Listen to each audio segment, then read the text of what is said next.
Hello बच्चों, तो स्वागत है आप सभी को फिर से मेरे एक नए वीडियो में। तो आज हम लोग देखने वाले हैं ट्वेल्थ। देखिए यहाँ पर ट्वेल्थ का केमिस्ट्री के 2025 का मॉडल पेपर को 2025 के मॉडल पेपर को हम लोग देखने वाले हैं, क्योंकि पूरे मॉडल पेपर को हमको ख़त्म करना है। तो देखिए हमारा क्या है, सेम जो हमारे परीक्षा पैटर्न पर यह आधारित है, सेम परीक्षा पैटर्न पर आधारित है। तो आप इससे अंदाज़ा लगा सकते हैं कि हमारे एग्जाम में किस प्रकार से क्वेश्चन आते हैं, और सेम ही ठीक इसी प्रकार के क्वेश्चन वहाँ पर भी होते हैं। तो देखिए यहाँ पर हमारा फर्स्ट नंबर क्वेश्चन क्या है, मूल क्रिस्टल तंत्रों की संख्या है। मूल क्रिस्टल तंत्रों की संख्या है, यह फर्स्ट नंबर चैप्टर से है, सॉलिड स्टेट से है। तो मूल क्रिस्टल तंत्रों की संख्या हमारा होता है कितना, तो 7 होता है, याद रखिए 7। और अगर आप इसका नाम भी जानना चाहते हैं तो चलिए मैं आपको बता देता हूँ कि इसका फर्स्ट नंबर जो होता है क्यूबिक होता है, उसके बाद टेट्रागोनल, ऑर्थोरॉम्बिक, मोनोक्लिनिक और ट्राइक्लिनिक, हेक्सागोनल और ट्रिगोनल। ये जो 7 प्रकार है, सातों प्रकार मूल क्रिस्टल तंत्र होते हैं, याद रखिएगा। और अगला नंबर क्वेश्चन देखिए कि घनाकार संरचना में पिंड केंद्रित परमाणुओं की समन्वयन संख्या है, यानी कि यहाँ पर बीसीसी का कोऑर्डिनेशन नंबर पूछ रहा है। बीसीसी का कोऑर्डिनेशन नंबर पूछ रहा है, तो बीसीसी का कोऑर्डिनेशन नंबर हमारा होता है 8, याद रखिएगा। बीसीसी का कोऑर्डिनेशन नंबर 8 होता है। इसमें जो है पिंड में, यानी कि जो बीच में है, बीच में एक कण होता है और उसके जो पास होता है 8 कण उपस्थित होते हैं। और घनाकार क्रिस्टल में ब्रेवे जालकों की संख्या होती है। तो घनाकार क्रिस्टल में ब्रेवे जालकों की संख्या कितनी होती है, तो वह 3 होता है। और पूरा ब्रेवे जालकों की संख्या कितना होता है, तो ब्रेवे जालक जो है वह 14 प्रकार के होते हैं, याद रखिएगा। लेकिन घनाकार क्रिस्टल में ब्रेवे जालकों की संख्या 3 होता है। और देखिए यहाँ पर अगला नंबर क्वेश्चन क्या है, सदृश परमाणु वाले एक फलक केंद्रित घनाकार इकाई सेल में चतुष्फलक रिक्तियों की संख्या। फलक केंद्रित घनाकार इकाई सेल में चतुष्फलक रिक्तियों की संख्या पूछ रहा है यहाँ पर, देखिए एफसीसी में। और जब भी आपसे चतुष्फलक रिक्तियों की संख्या पूछे तो आप उसमें 2 से गुना कर देंगे। और देखिए यहाँ पर फलक केंद्रित घनाकार इकाई सेल, तो फलक केंद्रित घनाकार इकाई सेल में एटम्स की संख्या कितना होता है, तो वो होता है, याद रखिएगा 4 होता है। और चतुष्फलक पूछ रहा है तो इसमें हम लोग 2 से मल्टीप्लाई कर देंगे, 2 से मल्टीप्लाई कर देंगे तो हमारा आंसर आ जाएगा 8, याद रखिएगा। हमारा आंसर क्या आ जाएगा, 8। तो इसलिए हमारा आंसर नंबर ए हो जाएगा, आंसर नंबर ए हो जाएगा। और देखिए अगर यहाँ पर फलक केंद्रित घनाकार इकाई सेल के जगह पर यहाँ पर सिंपल क्यूबिक रहता तो क्या होता, उसमें हम लोग 1 में 2 से गुना कर देते तो हमारा आंसर 2 आता। और अगर पिंड केंद्रित होता तो पिंड केंद्रित जिसका होता है 2 से हम लोग 2 में गुना करते तो 4 हो जाता है। लेकिन यहाँ पर फलक केंद्रित घनाकार इकाई सेल पूछ रहा है, इसलिए हमारा आंसर 8 हो जाएगा, जो कि ऑप्शन नंबर ए में है। और देखिए निम्नलिखित में किसका हिमांक अवनमन, देखिए यहाँ पर निम्नलिखित में से किसका हिमांक अवनमन अधिकतम होगा। तो अधिकतम हिमांक अवनमन किसका होगा, यहाँ पर देखिए जिसका भी यहाँ पर वन टॉप फैक्टर जो है, वन टॉप गुणांक जो है वह जितना ज़्यादा होगा उतना ही उसका हिमांक अवनमन अधिकतम होगा, याद रखिएगा। हिमांक अवनमन फ्रीजिंग पॉइंट होना चाहिए। तो देखिए यहाँ पर जो है NaCl, तो NaCl का हमारा 2 हो जाएगा वन टॉप गुणांक, इसका 1 हो जाएगा, इसका 1 हो जाएगा। लेकिन K2SO4 जो है, K2SO4 का हमारा होता है 3, K2SO4 का होता है 3। और इसमें सबसे ज़्यादा 3 है, तो यहाँ पर हमारा ऑप्शन नंबर ए हो जाएगा। यहाँ पर K2SO4, याद रखें K2SO4 हमारा हो जाएगा, क्योंकि यहाँ पर जो K2 है यहाँ से हमारा 2 निकल जाएगा और यहाँ पर SO4 से हमारा 1 निकल जाएगा, यानी कि हमारा क्या होता है 3 यहाँ पर हो जाएगा। और निम्नलिखित में कौन विलयन के अनुसंख्य गुणधर्म का उदाहरण है, तो विलयन का आप देखिए यहाँ पर विलयन का अनुसंख्य गुणधर्म जो है वह 4 होते हैं, हिमांक अवनमन, क्वथनांक का उन्नयन, प्रसरण दाब और वाष्प दाब का अपेक्षिक अवनमन, और वाष्प दाब का अपेक्षिक अवनमन। तो देखिए इसमें क्या दिया हुआ है, तो निम्नलिखित में कौन विलयन के अनुसंख्य गुणधर्म का उदाहरण है, तो क्या घनत्व उदाहरण नहीं है, घनत्व नहीं है, द्रव्यमान भी जो है द्रव्यमान नहीं है, ताप भी नहीं है। हमारा आंसर हो जाएगा क्वथनांक का उन्नयन। क्वथनांक का उन्नयन जो है, बॉइलिंग पॉइंट जो है, यही हमारा आंसर हो जाएगा, क्योंकि अनुसंख्य गुणधर्म यही है यहाँ पर।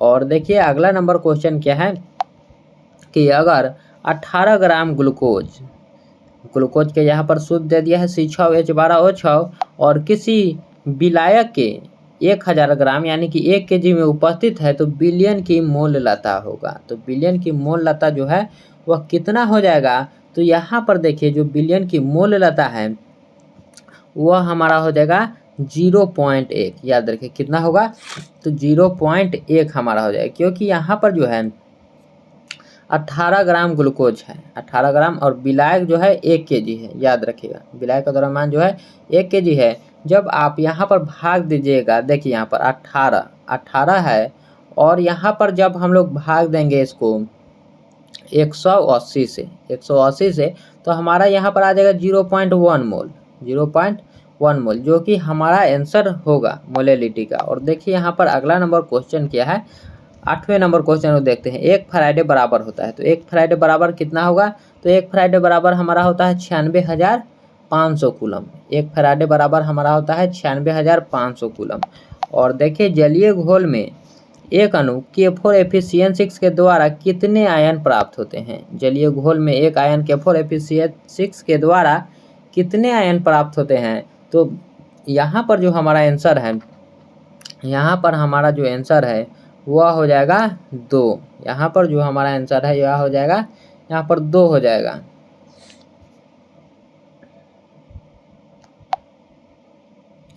और देखिए आगे हमारा क्या है, क्योंकि यहाँ पर देखिए 2, अगर आपको समझ में नहीं आ रहा है, अगर आपने चैप्टर पढ़ा होगा तो आपको मालूम होगा K4 है, 4 जो K होता है इसमें, और Fe का निकालना है, तो हम लोग 4 यहाँ पर 1 है और 1 गुना 4 कर देंगे, प्लस यहाँ पर देखिए किस प्रकार से निकालते हैं, प्लस, और यहाँ पर Cn का माइनस होता है, इसलिए हमारा -6 हो जाएगा, 6 बराबर 0।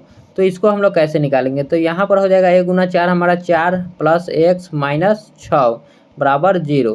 और यहाँ पर जब इसको हम लोग सॉल्व करेंगे तो यहाँ पर -2 x माइनस 2 हो जाएगा और बराबर 0, और जब x उसके बाहर जाएगा तो हमारा प्लस में हो जाएगा, x बराबर हमारा +2 हो जाएगा, जो कि ऑप्शन नंबर ए में है। याद रखिए किस प्रकार से हमको निकालना है, निकालना भी हम आपको सिखा दे रहे हैं ताकि आप ऐसा कोई भी क्वेश्चन आए तो आप निकाल सकते हैं।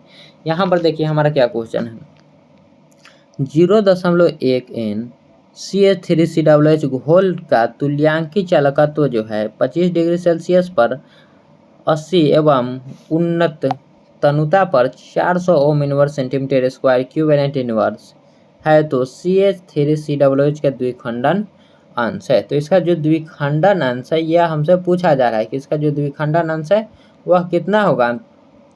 तो यह हमारा हो जाएगा, याद रखिए इसका जो आंसर हो जाएगा हमारे पास वह हो जाएगा 0.1।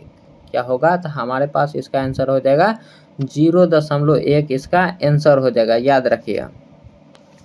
और देखते हैं आगे हमारा कौन सा क्वेश्चन है, अगला क्वेश्चन क्या है, तो देखिए यहाँ पर और समझते हैं कि आगे क्या है। तो देखिए आगे हमारा है कॉपर, जिंक और चांदी, copper, zinc Cu, Zn, Ag और Fe का मानक अवकरण विभव पूछ रहा है, मानक अवकरण विभव।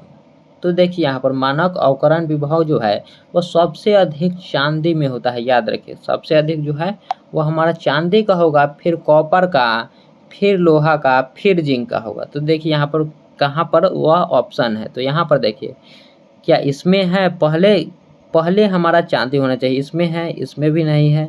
यहाँ पर देखिए इसमें है चांदी, पहले चांदी, फिर कॉपर, फिर लोहा और फिर जिंक, जिससे हमारा ऑप्शन नंबर 20 सही हो जाता है, एकदम सही है ऑप्शन नंबर बी। और देखिए 12 नंबर क्वेश्चन, निम्नलिखित में कौन द्वितीयक सेल है। तो द्वितीयक सेल कौन होता है, जिसे हम लोग चार्ज कर सके, ऐसा सेल, ऐसा बैटरी या सेल जिसे हम लोग एक बार इस्तेमाल करने के बाद पुनः उसका इस्तेमाल चार्ज करने के बाद कर सके। तो देखिए हमारा यहाँ पर जो है लेड स्टोरेज जो बैटरी है, लेड स्टोरेज बैटरी, वह एक द्वितीयक सेल है, वह एक द्वितीयक सेल है। और 13 नंबर क्वेश्चन देखिए, ABC तत्वों का मानक अपचयन विभव का मान इतना दिया हुआ है और उनकी अपचयन शक्ति का क्रम है। तो इसको हम लोग आप कैसे निकालेंगे, देखिए इसको भी निकालने का मैं आपको एक ट्रिक बताता हूँ कि इसे आप लोग कैसे निकालिएगा। तो यहाँ पर अगर जब भी आपसे अपचयन विभव पूछे, अपचयन शक्ति का क्रम पूछे, तो आपको क्या करना है, सबसे ज़्यादा जो माइनस में हो, सबसे ज़्यादा जो माइनस में हो पहले वह होगा। तो देखिए यहाँ पर A, B और C, तो इसको हम लोग पहले लिख लेते हैं। देखिए यह हमारा A है, यह हमारा B है और यह जो है हमारा C है। तो C, अब देखिए सबसे ज़्यादा माइनस कौन है, तो -2.5 50, तो हमारा बी होगा। सबसे पहले हमारा बी होना चाहिए। यहाँ पर देखिए सबसे पहले बी और फिर माइनस में है हमारा -0.50, तो फिर हमारा सी और सबसे लास्ट में जो प्लस वाला है वह होगा। पहले हमको माइनस वाला लिखना है सबसे बड़ी संख्या, तो हमारा ऑप्शन नंबर डी जो है एकदम सही हो जाएगा। ऑप्शन नंबर डी जो है एकदम सही हो जाएगा। और देखते हैं अगला नंबर क्वेश्चन को। किसी कोटि की अभिक्रिया के लिए अभिक्रिया के वेग एवं वेग स्थिरांक की इकाई समान होती है। तो किस कोटि की अभिक्रिया के लिए वेग और वेग स्थिरांक की इकाई जो है वह समान होती है, तो वह होता है शून्य कोटि की अभिक्रिया, जीरो ऑर्डर अभिक्रिया। यहाँ पर शून्य कोटि की अभिक्रिया है, उसके लिए वेग और वेग स्थिरांक जो है वह समान होता है, दोनों पर ही जीरो होता है। और अगर आपसे शून्य कोटि अभिक्रिया की इकाई पूछे तो आप क्या बोलेंगे, तो शून्य कोटि अभिक्रिया की इकाई जो है हमारा हो जाएगा मोल लीटर इनवर्स और second inverse. Mole litre inverse और सेकेंड इनवर्स अगर हमसे इकाई पूछे तो यह हमारा आंसर हो जाएगा। लेकिन यहाँ पर पूछ रहा है कि वेग और वेग स्थिरांक किस में शून्य होता है, तो वह शून्य कोटि की अभिक्रिया में। और यहाँ पर देखिए पूछा जा रहा है प्रथम कोटि की अभिक्रिया के लिए वेग स्थिरांक की इकाई। प्रथम कोटि की अभिक्रिया के लिए हमारा वेग स्थिरांक की इकाई होता है समय इनवर्स। और मैंने आपको ऊपर बताया था कि शून्य कोटि का होता है mole litre inverse second inverse. और अगर आपसे द्वितीय कोटि का पूछ ले तो वह हो जाएगा हमारा litre mole inverse second inverse, याद रखिएगा। और अगला नंबर क्वेश्चन देखिए क्या है कि अभिक्रिया ए से बी के लिए, यहाँ पर है अभिक्रिया ए से बी के लिए अभिक्रिया के वेग का निरूपण निम्नलिखित में से किसके द्वारा होगा। तो किसके द्वारा होगा, यहाँ पर देखिए, यहाँ पर हम इसको किस प्रकार से लिखेंगे, जो तीर जो है यहाँ पर तीर की साइड जो भी होगा इसको हम लोग क्या करेंगे कि माइनस लिखेंगे। माइनस तो अगर प्लस माइनस होगा तो प्लस और प्लस होगा तो माइनस, यहाँ पर डी ए लिखेंगे और बट्टा में डी टी हम लोग लिख देंगे, यही हमारा आंसर हो जाएगा। यह जो है यह सब हमारा सेम होगा, लेकिन यह जो है यहाँ पर जो होगा वह ये वाला होगा। इसलिए हमारा देखिए अब खोजते हैं यहाँ पर कौन सा आंसर सही है। और अगर ये है तो ये हमारा प्लस में होना चाहिए। तो देखिए यह जो है यहाँ पर जो दिया हुआ है माइनस में दिया हुआ है, तो यह तो हमारा आंसर होगा ही नहीं। और ए भी दिया हुआ है, ये भी हमारा नहीं होगा। और यहाँ पर D A by D T तो दिया है, लेकिन यहाँ पर माइनस नहीं दिया है, क्योंकि तीर की इस साइड जो भी है वो माइनस में होगा। तो यहाँ पर देखिए यह जो है यह दिया हुआ है माइनस में, तो यह हमारा आंसर सही हो जाएगा ऑप्शन नंबर सी वाला। देखिए ऑप्शन नंबर सी वाला हमारा आंसर सही हो जाएगा। और देखते हैं अब 17 नंबर क्वेश्चन क्या है कि निम्नलिखित में कौन सा कारक अभिक्रिया के दर को प्रभावित करता है। तो कौन सा कारक है जो अभिक्रिया के दर को प्रभावित करता है। तो यहाँ पर देखिए ताप, दाब, सांद्रण या फिर इनमें से सभी। ताप, दाब, सांद्रण या फिर इनमें से सभी। तो अभिक्रिया की जो दर है वो ताप बढ़ाने पर भी बढ़ता है, दाब से भी बढ़ता है और सांद्रण, तीनों का जो है प्रभाव उस पर पड़ता है। तीनों का जो प्रभाव है वह उस बढ़ता है। तो इसलिए हमारा आंसर हो जाएगा इनमें से सभी। इनमें से सभी हमारा आंसर हो जाएगा। एंजाइम है, तो बताइए एंजाइम जो है वह क्या है। तो एंजाइम जो है वह एक प्रकार का प्रोटीन है। एंजाइम क्या है, तो एंजाइम एक प्रोटीन है। और जो अधिकांश एंजाइम प्रोटीन के प्रकृति के होते हैं वह कुछ आरएनए एंजाइम का अपवाद है, याद रखिएगा। और अगला नंबर क्वेश्चन देखिए कि निम्नलिखित में कौन टिंडल प्रभाव प्रदर्शित करता है। यहाँ पर देखिए टिंडल प्रभाव कौन प्रदर्शित करता है, तो हमारा ऑप्शन नंबर है विलियन, सोल, अवक्षेप या फिर वाष्प। तो टिंडल प्रभाव को प्रभावित करने वाला कारक कौन है, यहाँ पर प्रभाव को प्रदर्शित कौन करता है। तो यहाँ पर जो हमारा आंसर हो जाएगा वह हो जाएगा सोल। टिंडल प्रभाव को प्रदर्शित करता है, तो वो करने वाला क्या है, तो वह सोल है, याद रखिएगा सोल। और अगला नंबर क्वेश्चन देखिए दूध निम्न में से किसका उदाहरण है। तो दूध जो है, दूध निम्न में से किसका उदाहरण है, तो यह हो जाएगा हमारा पायस का उदाहरण। दूध जो है यह पायस का उदाहरण है, इमल्सन का उदाहरण है, याद रखिएगा।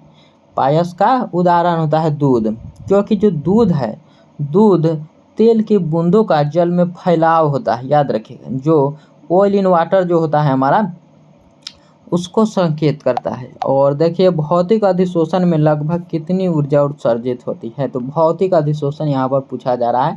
तो भौतिक अधिशोषण में 20 से 40 केजे प्रति मोल ऊर्जा उसमें उत्सर्जित होती है। 20 से 40 kJ मोल इनवर्स, 20 से 40 kJ मोल इनवर्स, जो कि ऑप्शन नंबर ए में है हमारा, इसलिए ऑप्शन नंबर ए हमारा बिल्कुल ही राइट आंसर हो जाएगा। फास्फोरस पेंटाऑक्साइड है एक, तो फास्फोरस पेंटाऑक्साइड जो है वह क्या है, तो फास्फोरस पेंटाऑक्साइड जो है वह एक प्रकार का अवशोषक है, याद रखिएगा।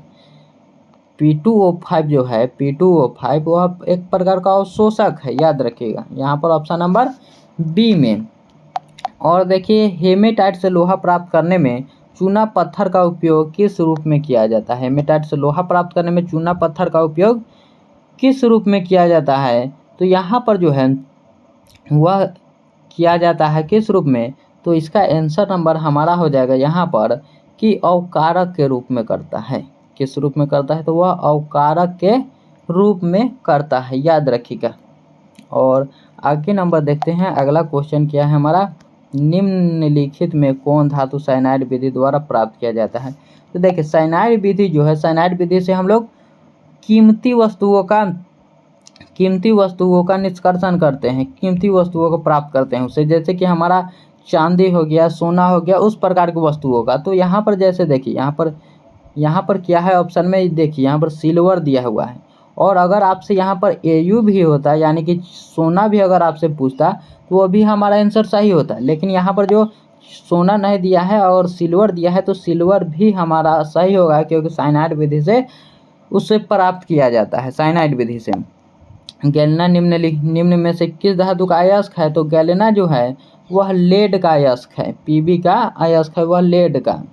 और गैलेना जो है, गैलेना का सल्फाइड रूप जो होता है वह PbS होता है, याद रखिए। सल्फाइड अयस्कों का सांद्रण किया जाता है, यहाँ पर देखिए सल्फाइड अयस्कों का सांद्रण किया जाता है। तो सल्फाइड अयस्कों किसके द्वारा सांद्रण किया जाता है, तो वह किया जाता है हमारा प्रोथ्रोथिंग प्रोसेस द्वारा, फेनोत्प्लवन विधि द्वारा, फेनोत्प्लवन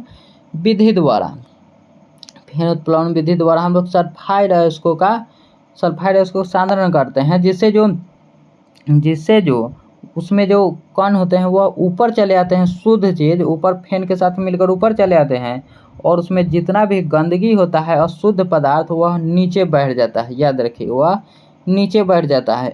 और इससे जो है हम लोग जैसे कि PbS है, उस तरह के HGS, उस तरह के सल्फाइड अयस्कों का सांद्रण करते हैं। और देखिए अगला नंबर क्वेश्चन क्या है कि क्लोरीन अमोनिया की अधिकता में अभिक्रिया करके बनाता है। तो क्लोरीन जो है, क्लोरीन अमोनिया की अधिकता में अभिक्रिया करके क्या बनाएगा, तो क्लोरीन जो है अमोनिया की अधिकता में करके वह NH4Cl बनाएगा, याद रखिएगा NH4Cl बनाता है, क्योंकि क्लोरीन जो है वह क्लोरीन की अधिक मात्रा जब अमोनिया के साथ क्रिया करती है तो नाइट्रोजन गैस और अमोनियम क्लोराइड बनता है, याद रखें अमोनियम क्लोराइड। और अगर आप इसका अधिक करना चाहिएगा तो देखिए किस प्रकार होगा हमारा जो है, यहाँ पर अगर अट जाता है तो हम आपको करवा देंगे। और देखिए यहाँ पर किस प्रकार से होगा, यहाँ पर 3Cl2 हम लोग सीधा अगर चाहे तो लगा सकते हैं, और यहाँ पर 8NH, और यहाँ पर जब हम इसको सॉल्व करेंगे यहाँ पर तो हमारा हो जाएगा N2 + 6NH4Cl। देखिए यहाँ पर इस प्रकार से NH4Cl वह बनाता है। तो इसलिए हमारा आंसर हो जाएगा, आंसर ए नहीं होगा। यहाँ पर देखिए यहाँ पर और कई ऑप्शन दिया हुआ है, तो इसको भी हम लोग एक बार देख लेते हैं। यहाँ पर जो आंसर है यह हमारा NH4Cl हो जाएगा। देखिए अगला नंबर क्वेश्चन क्या है, निम्न में से किस में p-pi-d-pi बंधन है। तो p-pi और d-pi बंधन जो है वह SO3 2- में होता है, SO3 2- में होता है।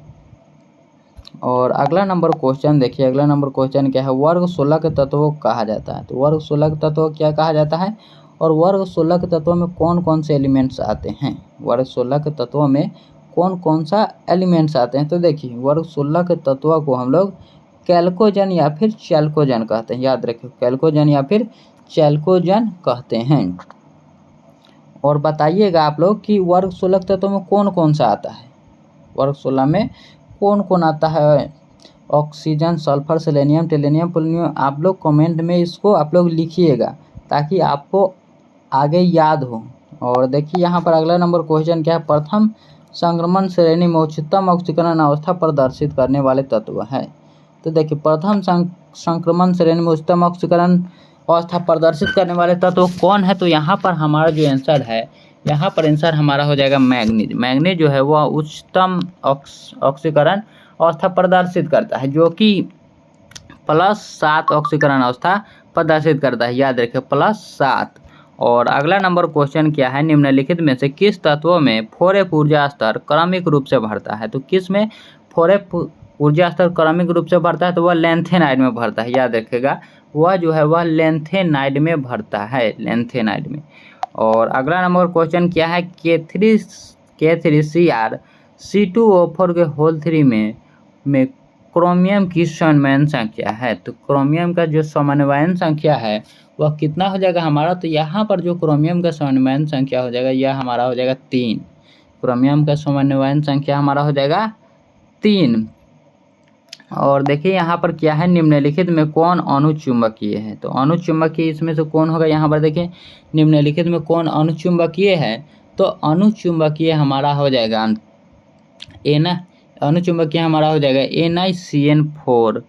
NiCN4 2-। यह जो है हमारा अणुचुंबकीय है, यह हमारा हो जाएगा। और देखिए निम्नलिखित में कौन ऑक्सीकारक एवं अवकारक दोनों की तरह व्यवहार करता है? तो ऑक्सीकारक एवं अवकारक दोनों की तरह हमारा व्यवहार करने वाला है H2SO4।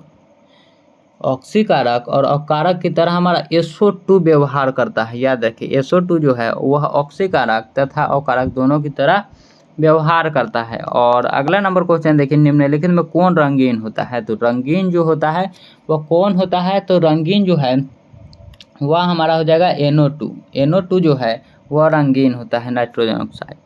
यहाँ पर देखिए रंगीन हमारा NO2 होता है। आप नाइट्रस ऑक्साइड नहीं लगा दीजिएगा क्योंकि नाइट्रस ऑक्साइड रंगीन नहीं होता है। यहाँ पर NO2 जो है, NO2 यही हमारा रंगीन होता है, रंगीन भूरे रंग का होता है। याद रखिए निम्नलिखित में से कौन आयन रंगहीन है? यहाँ पर रंगहीन पूछा जा रहा है, तो रंगहीन कौन है?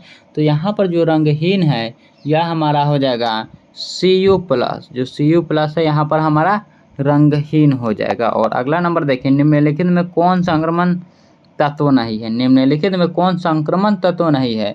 तो यहाँ पर जो संक्रमण तत्व नहीं है वह क्या हो जाएगा? तो वह हो जाएगा SN, यानी कि टीन जो है यहाँ पर SN जो टीन जो है वह संक्रमण तत्व नहीं है। और यह जो P ब्लॉक के तत्व है, याद रखें टीन जो है वह P ब्लॉक के तत्व है। और यहाँ पर देखिए अगला नंबर क्वेश्चन क्या है, वर्ग 18 के तत्वों को बाह्य इलेक्ट्रॉनिक विन्यास है। वर्ग 18 के तत्वों का बाह्य इलेक्ट्रॉनिक विन्यास क्या होगा? तो हमारा हो जाएगा वह NH2NP6। याद रखें है NH2NP6। तो देखिए यहाँ पर किस ऑप्शन में है? तो यहाँ पर हमारा ऑप्शन नंबर B में दिया हुआ है, ऑप्शन नंबर B में। और निम्नलिखित में कौन सबसे कम क्वथनांक वाली गैस है? तो सबसे कम क्वथनांक वाली गैस हमारा हो जाएगा हीलियम। हीलियम जो है वह सबसे कम क्वथनांक वाली गैस है। और हूप की विधि द्वारा निम्नलिखित में से किस धातु का शोधन होता है? तो हूप की विधि द्वारा हम लोग एल्युमिनियम का शोधन करते हैं। हूप की विधि द्वारा हम लोग एल्युमिनियम का शोधन करते हैं। एल्युमिनियम को हम लोग बनाते हैं किस विधि द्वारा? तो हूप विधि द्वारा। और देखिए अब थोड़ा सा हम लोग फास्ट चलेंगे क्योंकि अभी क्वेश्चन है हमारे पास। और निम्नलिखित में से कौन सबसे ज़्यादा विद्युत ऋणात्मक है? तो विद्युत ऋणात्मक किसमें से कौन है? तो F2 जो है फ्लोरीन वह सबसे ज़्यादा विद्युत ऋणात्मक होता है, सबसे ज़्यादा विद्युत ऋणात्मक होता है। निम्नलिखित में किसका अस्तित्व में नहीं है? तो किसका अस्तित्व में नहीं है? तो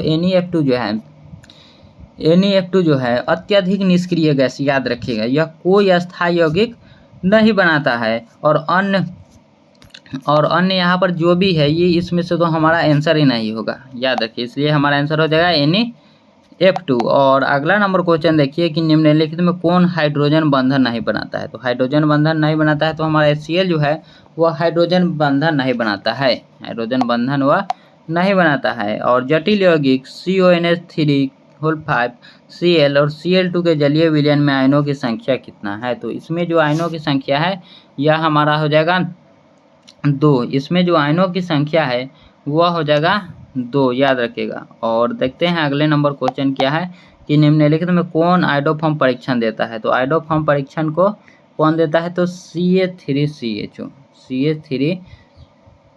यहाँ पर आयोडोफॉर्म पूछ रहा है। देखिए यहाँ पर कौन आयोडोफॉर्म परीक्षण देता है, तो आयोडोफॉर्म परीक्षण जो है यहाँ पर HCHO हो जाएगा। यहाँ पर देखिए HCHO।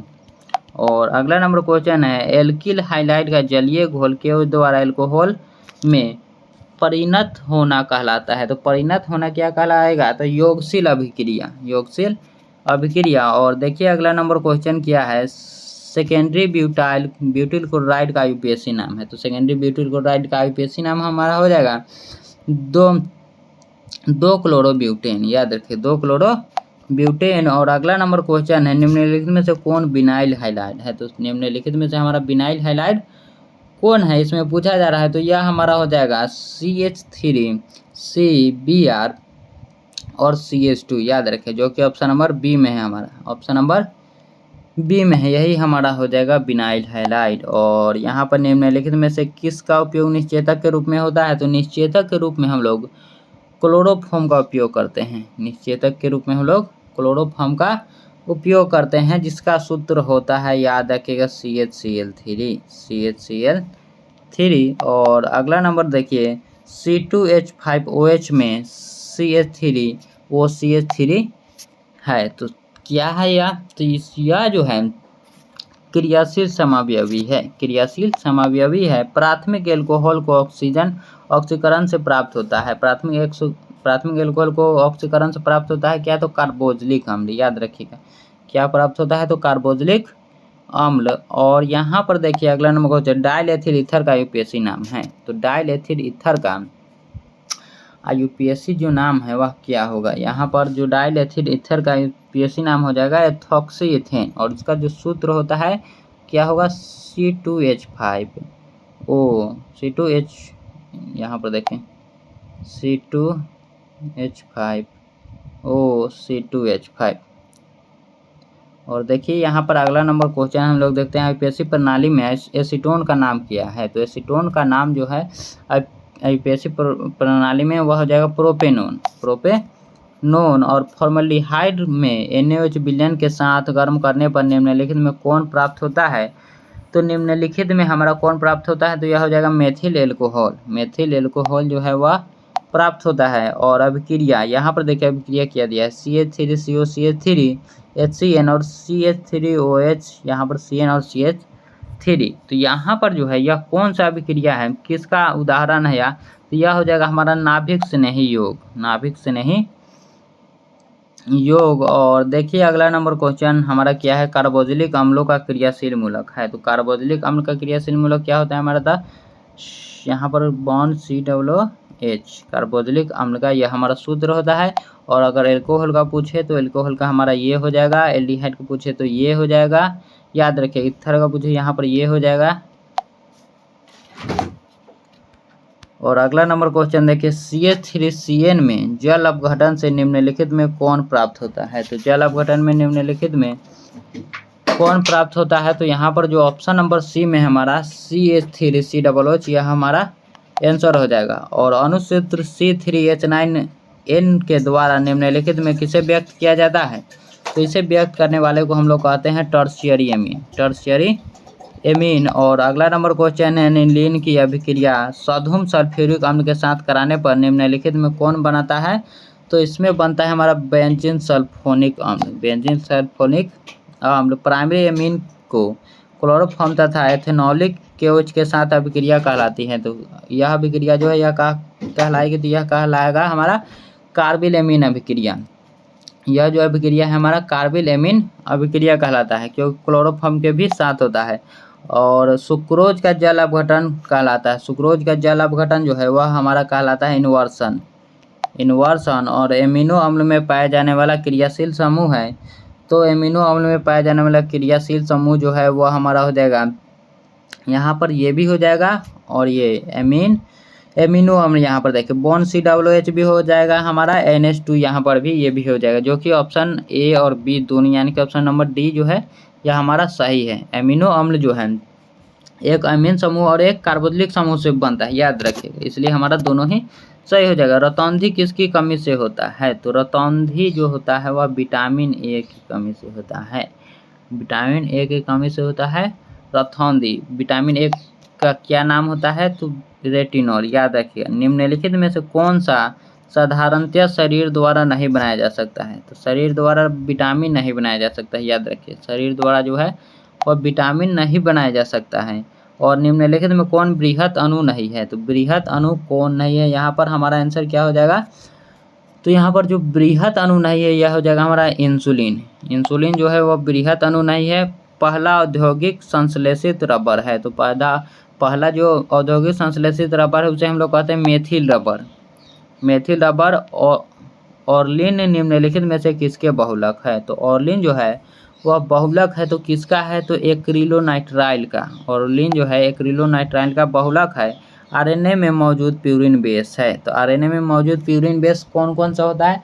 तो आरएनए में 2 प्यूरिन बेस होते हैं। याद रखें, गुएनिन और एडेनिन। गुएनिन और एडेनिन। तो यहाँ पर एडेनिन तो ऑप्शन में नहीं है, लेकिन गुआनिन दिया हुआ है, इसलिए हमारा आंसर ये हो जाएगा यहाँ पर अभी के लिए, एडेनिन, गुएनिन। और देखिए यहाँ पर न्यूक्लिक अम्लों में निम्नलिखित में से कौन सा क्रम सही है? तो न्यूक्लिक अम्लों में है कौन सा क्रम जो है वह सही है? तो वह हो जाएगा भस्म, फॉस्फेट और शर्करा, जो कि ऑप्शन नंबर ए में है, भस्म, फॉस्फेट और शर्करा। और देखिए अगला नंबर क्वेश्चन जो है, अगला नंबर क्वेश्चन हमारा लास्ट क्वेश्चन है, 70 हमारा क्वेश्चन हो गया। तो इसका क्वेश्चन है हमारा, निम्नलिखित में कौन सा कार्बोहाइड्रेट वनस्पति कोशिका का आवश्यक घटक है? तो वनस्पति कोशिका का आवश्यक घटक कौन सा हो जाएगा हमारा? तो वह हो जाएगा, याद रखिएगा, सेल्यूलोज। सेल्यूलोज, क्योंकि पौधों की कोशिका भित्ति जो होता है वो मुख्य रूप से सेल्यूलोज से ही बना होता है। सेल्यूलोज से ही वो बना होता है। तो चलिए अब इस वीडियो को हम लोग समाप्त करते हैं, और आप लोग बताइए कि यह वीडियो कैसा लगा। और चलिए मिलते हैं फिर अगले वीडियो में हम लोग।